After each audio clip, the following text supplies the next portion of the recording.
अस्सलाम वालेकुम नाज़रीन, आप देख रहे हैं पीटीएन न्यूज और मैं हूं आपकी होस्ट सुंबल ज़िया। शामिल करते हैं आज की अहम खबरें। नाजायज़ असलहे के खिलाफ महकमा दाखिला पंजाब का बड़ा इकदाम।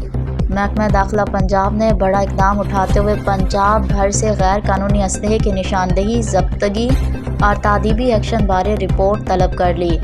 महकमा दाखिला ने सूबा भर में डिप्टी कमिश्नर, CCP और लाहौर DPOs और CPOs को मरासला जारी कर दिया। महकमा दाखिला पंजाब ने 3 दिन में जब्त शुदा असलहे बारे जामिया रिपोर्ट जमा करवाने की हिदायत की। रिपोर्ट में असलहे की नोयत, model, serial number, FIR number, मुल्ज़मान और मौजूदा कस्टडी की तफसीलात शामिल होंगी। तमाम डाटा महकमा दाखिला पंजाब और क्राइम कंट्रोल डिपार्टमेंट को भिजवाया जाएगा। महकमा दाखिला गैर कानूनी असलहे के खात्मे के लिए मौसर और डाटा बेस्ड हिकमत अमली पर काम कर रहा है।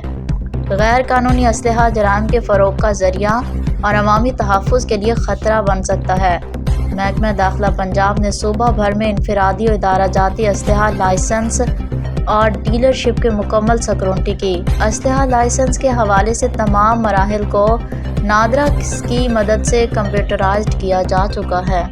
न्यूज स्टूडियो से अब तक के लिए इतना ही। मज़ीद खबरों और अपडेट्स के लिए देखते रहें PTN न्यूज। अल्लाह निगहबान।